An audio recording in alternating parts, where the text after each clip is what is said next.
The Cupertino Chamber of Commerce, the Rotary Club of Cupertino, and the City of Cupertino present the 2016 State of the City Address, presented by Cupertino Mayor Barry Chang. And now, President of the Cupertino Chamber of Commerce, Mike Rohde. Today, the introduction of the mayor. Today, our State of the City Address will be delivered by Mayor Barry Chang. Mayor Chang was elected to the Cupertino City Council in 2009 and re-elected in 2014. Prior to the City Council, Mayor Chang served on the Cupertino Public School Commission, the Cupertino Union School District Board of Education. Mayor Chang also is a member of the Cupertino Rotary Club. Barry earned his MS in civil engineering from the University of Cincinnati. Barry and his wife Sue raised 3 children in Cupertino.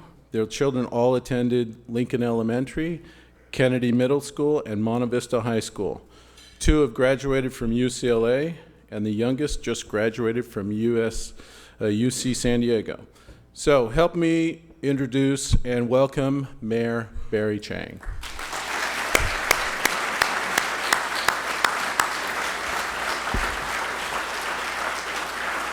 Good luck. Thank you. Mike, thank you very much. Good afternoon, ladies and gentlemen, and distinguished guests. My name is Barry Chang. As you probably know, I'm not a very structured person, and I have 8 pages to read it, so that makes me already very nervous. Compounded, our county supervisor, Joe Smith, just walked in, and then he said, I want to hear what you have to say. So that makes me even more nervous. So in case I screw up on my speech, please see County Supervisor Joe Smithian, okay? First, I want to thank my wife, my family, for their unconditional support. Without their support, I won't be here today. My older daughter, Eileen, she's an optometrist working at Kauai. And my second daughter is on the other side. Alice is an attorney, and she just got a big assignment from her office. And my son, Howard, he's working in a high-tech company, and they all have to work. They would love to be here today, but they have to work, so they cannot be here.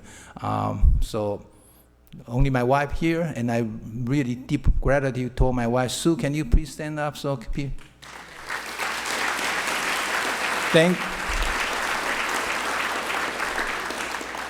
Thank you, Sue. She's always on my side, okay, and that's very important for me.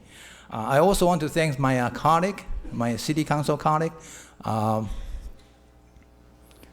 They're the best city council I have ever worked with it, and thank them for electing me to the mayor.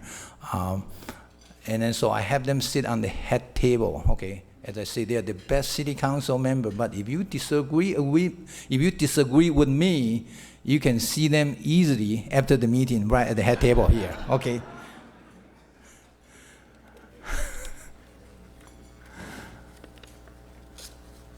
And I also want to thank the Rotary Club and Chamber of Commerce for co-hosting this event. And also a special thanks to the city staff. They're the best city staff I ever seen. Can I have the city staff please stand up? I know one table here, one table there.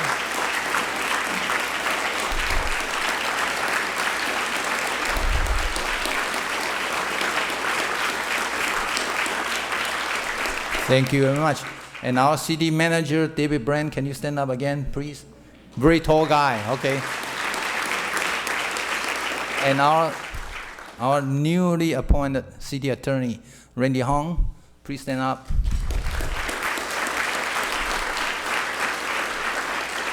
Randy is also very tall, and he plays basketball, okay, which I cannot do, okay. And then, as I say, they're the best city staff I ever worked with it. And then if you disagree with what I say, please see me after the meeting, okay? Thank you.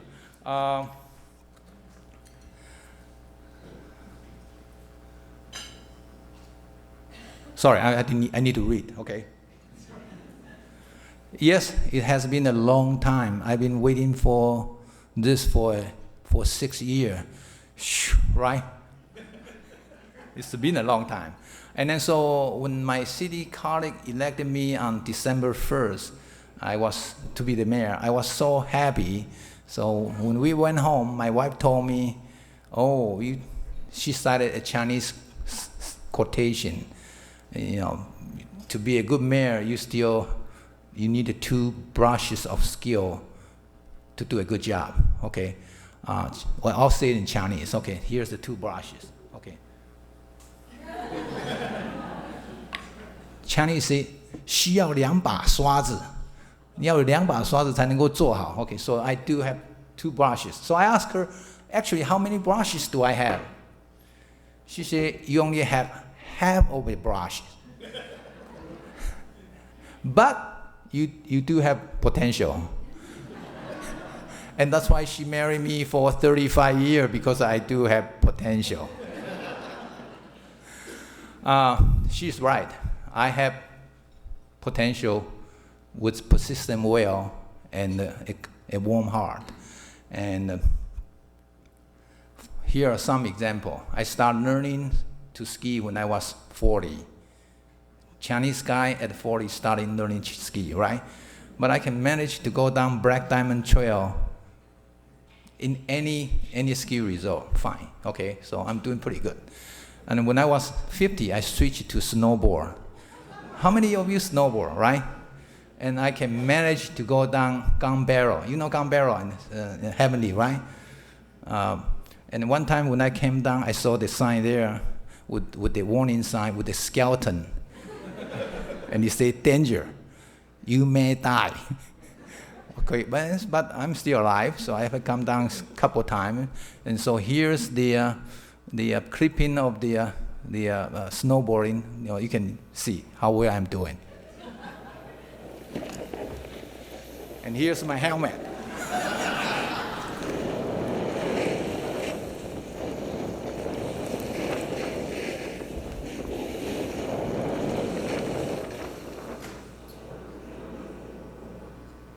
Okay, so you get.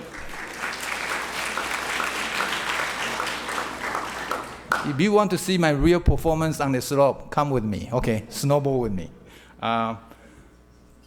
Another example is I have loved reading poems when I was in high school, but I never wrote one until when I was 62. And I started writing poems in Chinese 2 years ago. So now you know how old I am, right? And I enjoy it so much. And I started writing English poem 2 weeks ago. And I deeply believe in this world, if there's more people writing poems, we'll have a much, much more peaceful world. That's in my belief. You don't have to agree with me, okay? So here are 2 poems I write in Chinese and then in English. So I will have Jennifer come up. Jennifer is the 2nd poet laureate of City of Cupertino. She'll read it in English because I don't have a confidence to read my own English poem, okay? But I do have a confidence to read my Chinese poem. So I'll read Chinese first, and then she'll read the English one, okay? The first one is a Harvard Fengshui, strolling through Harvard campus on a blizzard evening. 古色古香的哈佛校区，在白茫茫的大雪中矗立，雪狂袭，人未辟，枯藤无处觅，老树有挺立，昏鸦归巢壁，有心人在哈佛寻寻觅觅。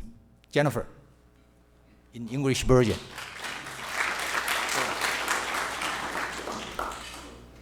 Harvard, full of history and nostalgia, standing firm in the blizzard, snow howling, people hiding. Dry vine cannot be found. Old trees are intertwined, and in the evening, the crows are nestling down. One lone person is strolling, still searching round and round.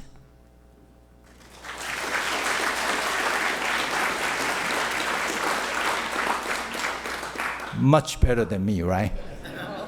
The second one is the Silicon Valley in the morning. Okay, one morning I woke up and I saw the sunrise on the east side and I saw the rainbow on the west side, which is very rare. So then my mind just clicked and I wrote this Chinese poem. And I read it in Chinese and then I'll have Jennifer read it in English. Okay, it's called Silicon Valley Sunrise.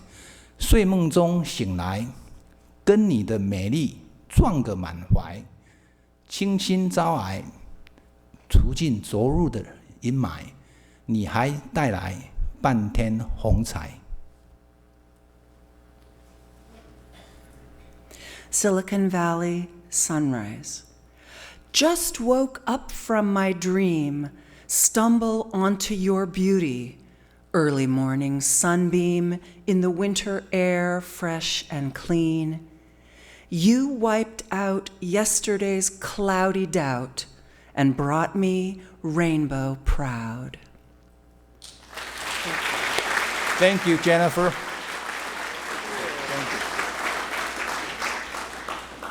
So now you all agree with my wife, I do have talent, right? In 2014, on my birthday, my daughter Alice gave me a book of selected poem from Robert Frost. And here's the poem, the book. And in there, my daughter wrote to Bobby, that's the Chinese pronunciation of daddy, okay? For always taking the road less traveled by, love Alice. She even stick a green tag on the poem, and then in here it say the road not taken. She well describes who I am, and I will have Cupertino first poet laureate David Denny to come up and read Robert Frost, The Road Not Taken, very famous poem. David. Thank you, Mr. Mayor. Thanks for including me today. Good afternoon, everyone. The Road Not Taken by Robert Frost. Two roads diverged in a yellow wood, and sorry I could not travel both and be one traveler, long I stood and looked down one as far as I could to where it bent in the undergrowth. Then took the other as just as fair, and having perhaps the better claim because it was grassy and wanted wear. Though as for the passing there, had worn them really about the same. And both that morning equally lay in leaves no step had trodden black. Oh, I kept the first for another day, yet knowing how way leads on to way, I doubted if I should ever come back. I shall be telling this with a sigh, somewhere ages and ages hence, two roads diverged in a wood, and I took the one less traveled by, and that has made all the difference. Thank you.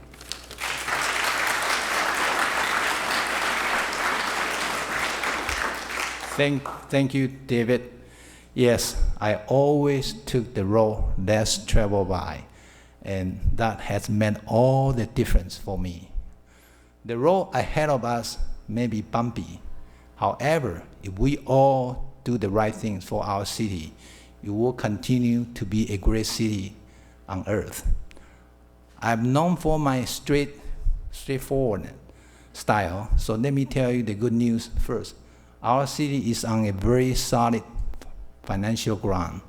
We receive about $88.8 million in revenue, and our expenditure is about $86.2 million.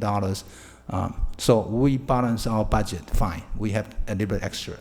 And besides that, we have about $46.5 million in reserve. We show the, no? Okay, one more. Most of our revenue comes from the property tax and the sales tax. If we have a booming Vaco shopping center and the Oak shopping center, our property tax and the retail sales tax revenue will increase. Both property owners would like to invest and redevelop their properties. However, the Vaco development project is on hold now. The opposition group has filed paperwork to place a measure on the ballot soon. The major part of our expenditure is on road maintenance. Yes, we have a reserve of about $46.5 million. However, if we don't watch carefully, it can be wiped out in just a single big item.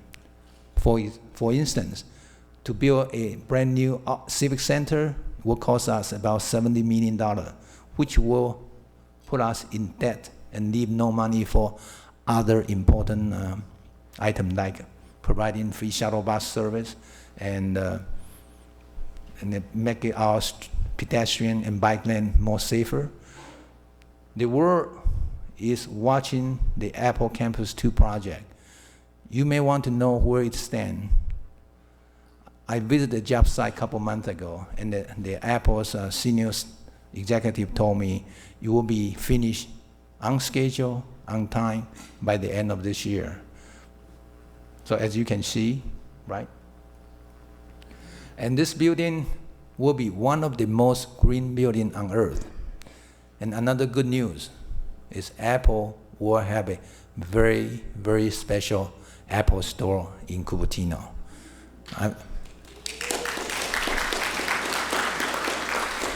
When I say very special, you can have a cup of coffee, you can go up to the second floor and then see peek into the Apple campus, which is Apple generally is very privacy, right? But they will allow you to go up to the second floor and then peek into it.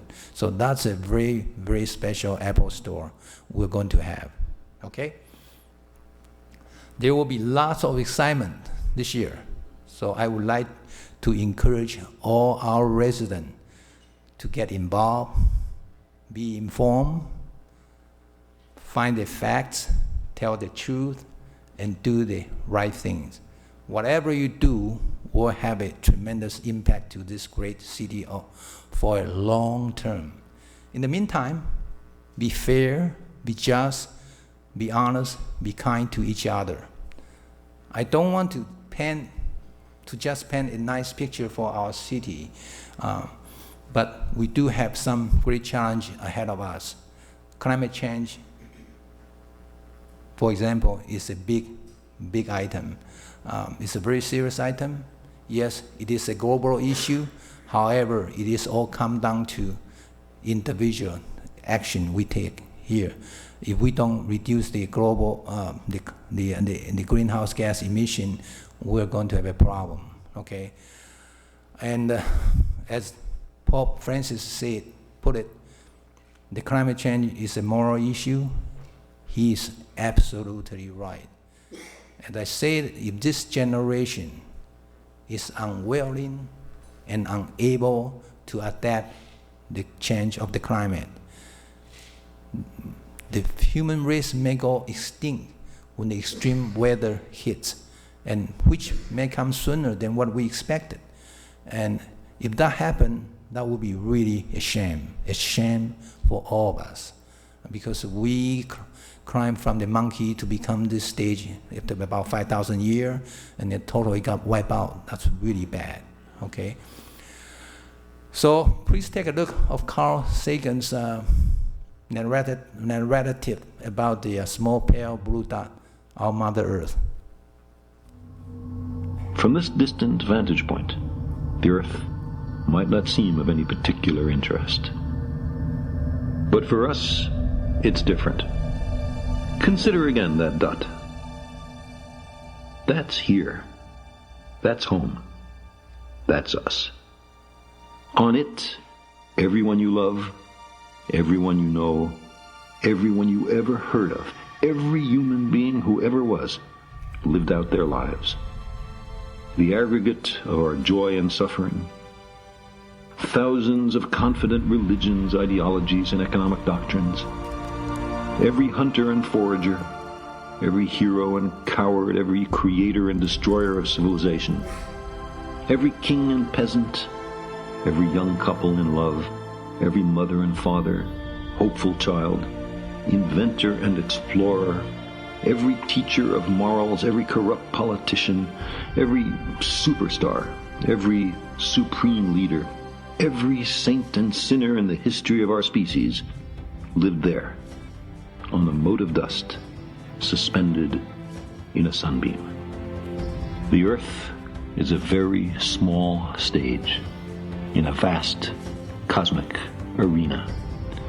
Think of the rivers of blood spilled by all those generals and emperors, so that in glory and triumph they could become the momentary masters of a fraction of a dot.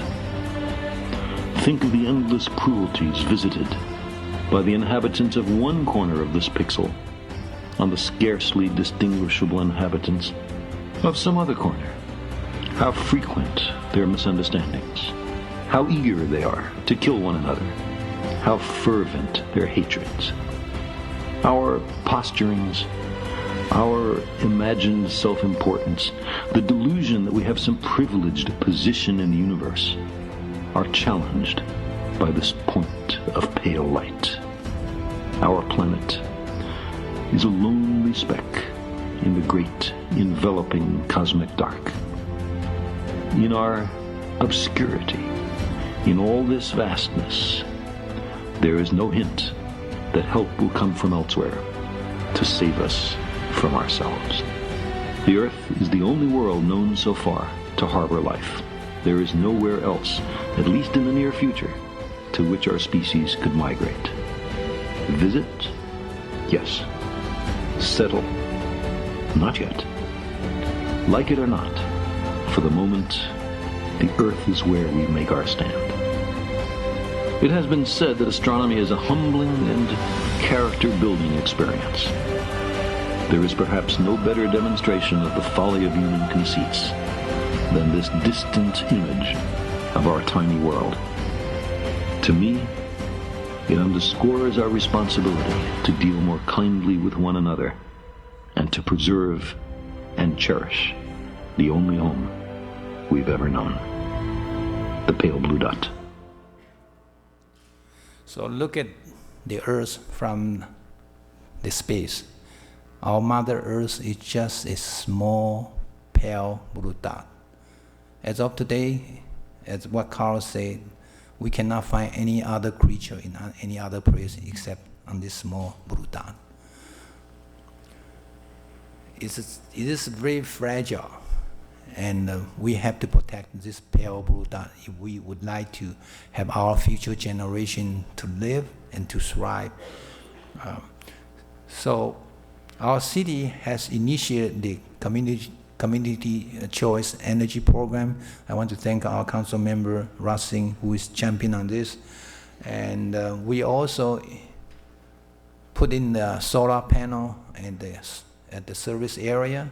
We installed quite a few electrical car charging stations. If you have get a chance to go to Main Street, which Peter Powell has put it up, on their first floor, the garage is pretty much all charging stations. So, but we also ban the use of plastic bag, etc. Okay, we have to do more. Another example: if every American drove 10 miles less a week, we can reduce 100 billion pounds of carbon emission each year. Talking about driving less, the traffic congestion is another big problem in this region and also in our city. It is really bad now and will get worse because we don't have an effective mass rapid transit system in place. Silicon Valley traffic just jumped up from the 6th worst area in the nation to 5th place. Okay, first place is Hawaii, second place is LA, third place is San Francisco, fourth place is Seattle, and we are the 5th place now. Okay. Major funding for transportation come from gasoline sales tax, and it has continued to drop. This means we will have less money to solve our traffic congestion problem. I just attended the new mayors and the city council conference in Sacramento last week. Our state leaders are working very hard and trying to find a solution. In the meantime, the funding for transportation will continue to drop. Another big problem, in my opinion, you don't have to agree with me, is Valley Transportation Authority, so-called VTA in this Santa Clara County here. It's not working on to move people where people wants to go. They're working on to move people where VTA want them to go, and that's what the bigger problem, in my opinion. Unless VTA shift its paradigm, the traffic congestion in our area will get much worse. We have to do more within our city and working with our neighboring city. And I would like to see that we start a free shuttle bus service for our senior and then also for our students and all our residents, which inside our city and also reach to Caltrain station. So if someone want to go out, they can take the Caltrain and then go anywhere they want to go.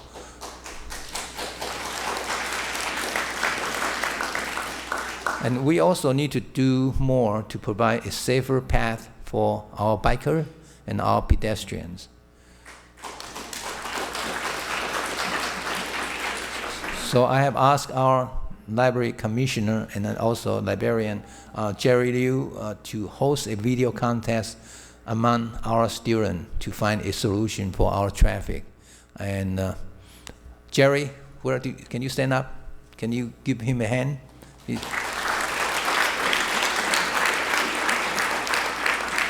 Short notice, and then he did a very good job. And then our students are doing a very good job. We have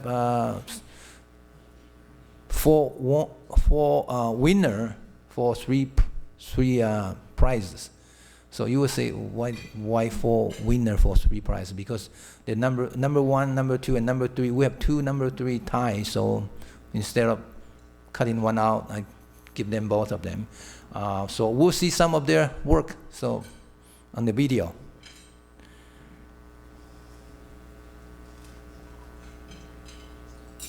That the elevated bike lane solves are the accidents that occur when cyclists try to bike near cars that are parallel parked on the sidewalk. By moving the cyclists next to the pedestrians, cars that are parked on the sides of the street. And obviously there's a bad side to everything, and to cars that was traffic. Well, traffic has always been a problem all around the world, and that definitely applies to Silicon Valley. Instead of just a single route, upping the appeal of public transportation and keeping the freeways and roads less congested, increasing the options in which commuters can exit out of this residential zone will still not. So we have a 5-step plan for reducing traffic in Cupertino as well as the Silicon Valley. Our 5 steps are to stage 1, which is using an app to encourage spontaneous carpooling, addresses the short-term issue of congestion. So our main concern is to increase the vehicle efficiency through carpooling. The winner is Taco Cat. Derek Lee and Jonathan Fang. So I have talked to the city manager. He agreed. We will praise each video is about a couple minutes, 7 minutes, about 7 minutes. So we'll praise on our city council agenda at the beginning of the meeting for the next 4 meetings, and then we'll bring them up. We'll give them the award. So the first prize is $400. Second prize is $200, and the third prize is $100. So that's the best money I spend for the city on the so-called mayor discretional money. Okay, and the next video is I also want to thank former mayor Ross Singh suggested that he will come out with his discretional money, and he wanted me to come out with my discretional money. So we put it together, this video about the traffic. Take a look.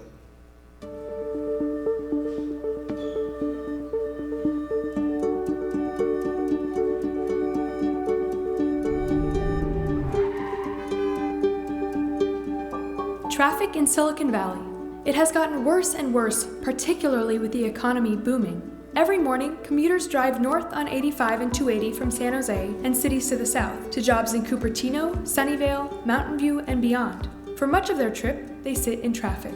Since 2013, we've had an explosion of new office development in the same cities and new housing in San Jose and cities to the south, which will soon bring a lot more traffic on these roads. As Silicon Valley has grown, our highways have filled up beyond their capacity, causing traffic to leak out onto our arterial roads and back up into our neighborhoods. At this rate, our already overcrowded network is headed for gridlock within the next decade. Imagine your commute time doubling or tripling. This is our future unless we imagine and build something different. What if we widen the freeways? A freeway lane can handle 6,000 cars over a 3-hour commute period. Even if we had the land and taxpayer dollars to build a new lane in each direction, the cars from just one tech campus are more than enough to fill it.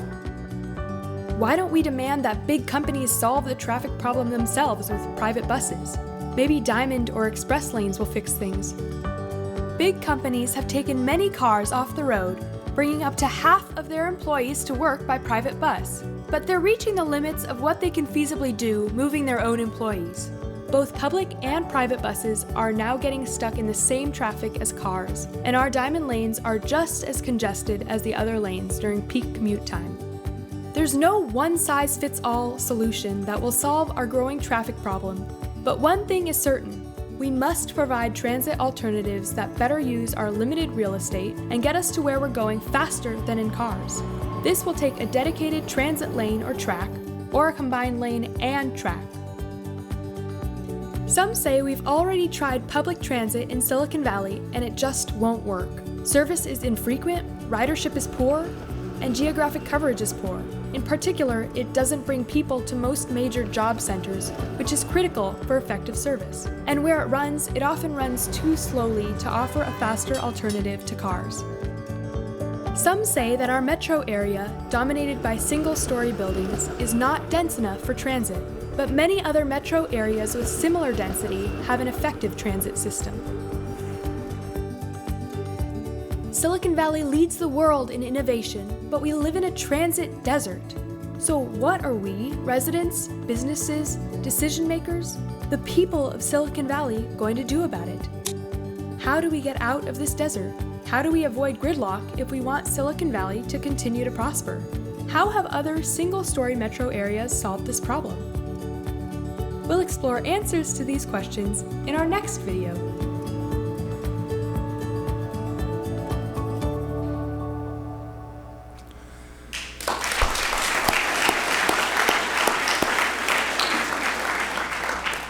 Thanks, Council Member Rossing. He's the one getting this all together. So what are we going to do? What are we going to do about it? The next chapter has yet to be fully written. But in the last year, we were been able to work with the West Valley City and also North County City. Just in case you don't know what West Valley City means, Cupertino, Saratoga, Campbell, Los Gatos, and Monte Sereno, 5 cities. And North County is Nassau Hills, Nassau, Sunnyvale, Mountain View, Palo Alto. So if we, all the North County City and the West Valley City work together, we have a much better leverage and then hopefully get some solution toward this area here, okay? So stay tuned. The next one is Lehigh, and I got to talk about it, right? Lehigh Southwest Cement Plant pollution issue is not only a local issue, but also a state and national issue. The reason is Silicon Valley is the economic engine for California, and then also for our nation. And this antiquated, dirty cement plant is located between Cupertino Hills and Los Altos Hills. It has received numerous number of the citation or notice of violation from Environmental Protection Agency, Office of Mine and Reclamation, State of California, and State Water Quality Control Board, Bay Area Air Quality Management District, and Labor Department, and Santa Clara County. This is the only cement plant out of about 1,000 cement plants in the United States is so close to the metropolitan area. The air and water pollution this cement plant produces is harmful not only to the 7.2 million residents in San Francisco Bay Area, it also kills many of the living creatures in the area.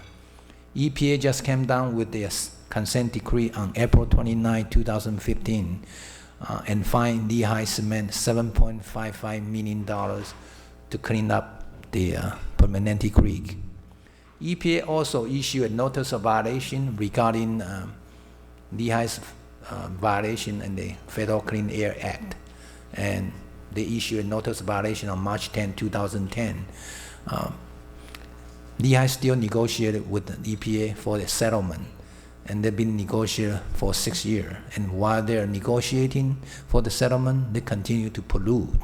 And that's what the ridiculous of the law in this country is. So that's another big item I can discuss for many, many days, but I will stop right here. If Lehigh is unwilling and unable to obey the law, it should be shut down.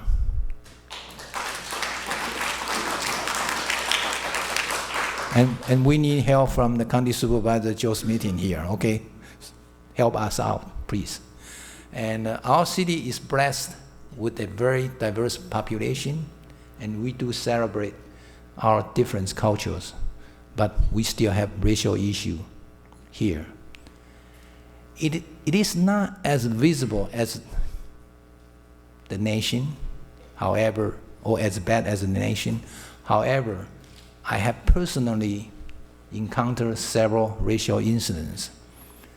Yes, Black life matters. In fact, every life matters. This is a country built on immigrant, and we are all immigrant. There is no place for one group of people to look down or discriminate against another. I remember last year when I held 5 town hall meetings about the high density issue. I have few people come to my town hall meeting yelling and screaming at me, and one wrote an article and a post on the opposition group's website. I don't want to mention the name. If you check it out, you should know which group. And he wrote that he would like to see my body hanging on a tree and see my body twist in the wind.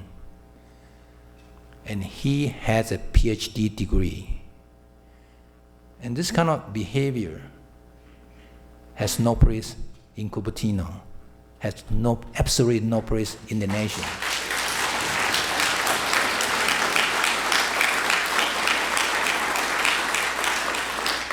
Looking at a much bigger picture, we are all passengers on this small, pale blue dot called Mother Earth. We should treat each other fairly, kindly, in comparison of our Mother Earth's 4.543 billion years of age, and the galaxy, the Milky Way galaxy, 13.21 billion years. Our average life span is less than 100 years for human, right? And so human life is just a small fraction of even a second on this time trend. So we must respect each other and we must respect life. With all this great challenge ahead of us, I encourage our residents to get involved. As I said before, find the fact. Don't just get partial truth, and tell the truth. Don't lie, and do the right thing. In the meantime, to be fair, be just, be honest, and be kind. As you probably already know that some of our city council meetings last too long, sometimes till 5 a.m., right? In the morning. I'm glad to report to you that we, as a council, we agree we will end our city council meeting by 11 p.m.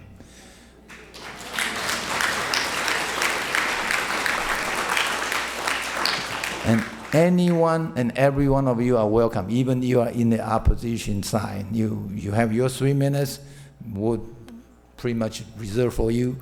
And I also want to report back to you on January 19, my first mayor conducting the meeting. January 19, we ended our city council meeting 50 minutes before 11 p.m.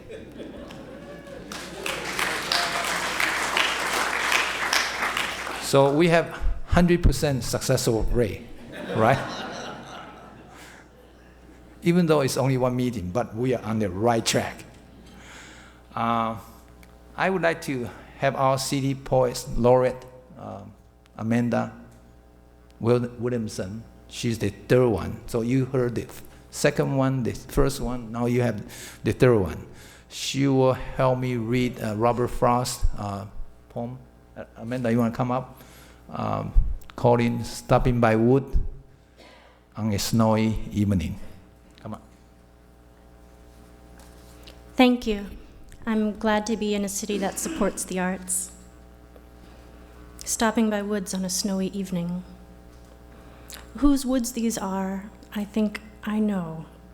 His house is in the village, though. He will not see me stopping here to watch his woods fill up with snow. My little horse must think it queer to stop without a farmhouse near, between the woods and the frozen lake, the darkest evening of the year. He gives his harness bells a shake to ask if there is some mistake. The only other sounds, the sweep of easy wind and downy flake. The woods are lovely, dark and deep, but I have promises to keep, and miles to go before I sleep, and miles to go before I sleep. Thanks.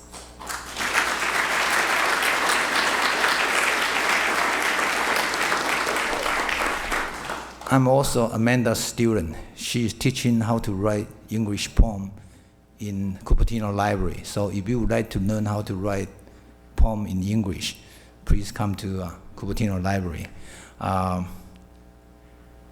Yes, we all have promises to keep and miles to go before we sleep. So let's go out and do the right thing for our city, our state, our nation, and our Mother Earth. In the meantime, have fun. Thank you very much.